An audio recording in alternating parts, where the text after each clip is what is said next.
Усны үлгэр, Колоскоп ба усны мангас. Нүд нь улаан нар шиг асдаг далайн мангасын тухай та нар сонсож байсан уу?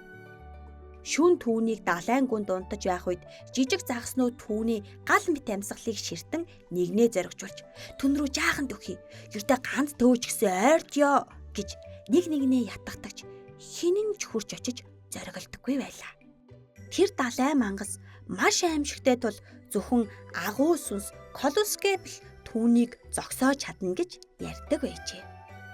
Досгоны хамгийн ахмад эмэгтэй Айша улаанаараа эргэлдэх тэнгэр өөд харж санаалтлаа.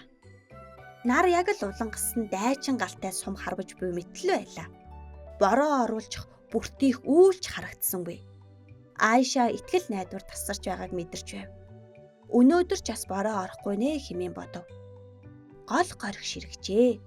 Досгоныхон олон жилийн турш ирэг дээр нь хөгжилтөн инээлдэж дуулж байсан горих.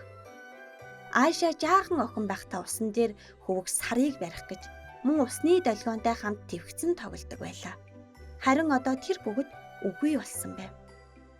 Муу ёрын шид бидний горхийг сорон авч борооны үсийг хөөн зайлуулжээ гэж зарим нь үзв. Харин бусд нь үгүй бид голын их рүү очиж юу болсныг олж мэдэх ёстой гэцгээв. Тийхүү голын их рүү илч явуулваа. Гэтэл илч тэнд очиод зочирдмоор зүйлийг харлаа. Тэдний горих олзлогдсон байжээ. Горихны их дээрх суйрангийн ахлагч усыг бусдтай хуваалцах хүсээгүй тул далан барьжээ. Горихыг хааж өндөр хан босгосон байлаа. Горихны давлгаа хан давн цалигхыг хичээвч чадалгүй буцаар байв. Илж ахлагч дээр очиод чи энэ далангаа нурааж горихыг урсгах ёстой. Газар гатан ангаж байна. Усгүй бол бид бүгд үхэн шүү дээ хэмэв. Суйрангийн ахлагч хариуд нь горих эндээс эхэлдэг. Тиймээс энэ бол минийх хэмээн хайрах шиг гатуу гялалцсан нүдэрээ хариулв. Илч бие жижигч бэлчээр том зоригтой ир байлаа. Тэр цээж бардам зогсоод чи үүнийхээ горийг амсандаа гэж хэлээд хан руу дахин үсчих горхийг харсаар буцаж явжээ. Эргэж ирсэн элчийн үгийг хүмүүс ихэндээ сайн ойлгосонгүй. Горих олон жилийн турш тэдний тосгоноор урсаж байсан биш үлээ. Яаж гинэд ганц хүнийх болно гэж хэмээн бүгд гайхацгаав. Бүгдээрээ тэр суйрангийн ахлагч дээр очиж ярилцъя.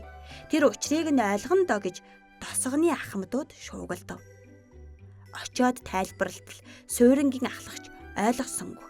Тэр инээгээд л горих бол минийх гэсээр л байв. Бидэнд ус хэрэгтэй байна шүү дээ гэж нэг ахмад учирлав. Та нар үнэхээр ус үсэж байна уу? Тэгвэл би ус үгүй гэж хэлээд холцоор хийсэн жижиг модон аяганд шороотой булангартай ус авчирв. Хамтлаа уу гэж дээрлэхүү ахлагч ахмадуудаар дайжигнав. Ахмадууд уугүйхэн буцав. Тэдний уруулж мөн газар шиг хатаж омголдсон байлаа. Гэвч досгоны залуус амархан бууж өгсөнгүй. Бид зүгээр сууж болохгүй химээгээд залуу дайчид зэвсэглэн голын их рүү тулалтахаар явлаа. Нарны хурц гэрэл дор сумны зэвүүд нь гялалзжээ. Тэд суйрангийн ахлагчийг хорж зогсов. Гэвч тэд үг хэлж амжаагүй байтал нүд нь нар шиг улаанаар ассан далайн мангас уснаас өндийн гарч ирлээ. Ахлагч түүнийг далайгаас дуудаж дайчдыг айлгах гэсэн нь энэ аж. Дайчид зоригтойгоор нумаа татаж сумаа тавьсан ч мангас сүүлээ нэг далайхад л бүгдийг ихэнхийг нь хороогоод ус руу буцсан орж унтжээ. Айшагийн ачхүү хэсэг нүгтийн хамт зүгтэн ирж ширгсэн горихны дэргэд гуниглан суугаад тэр мангас нүдэрээ галын бөмбөлөг харваж чаддаг бас нарнаас бүтсэн юмгийн химээв.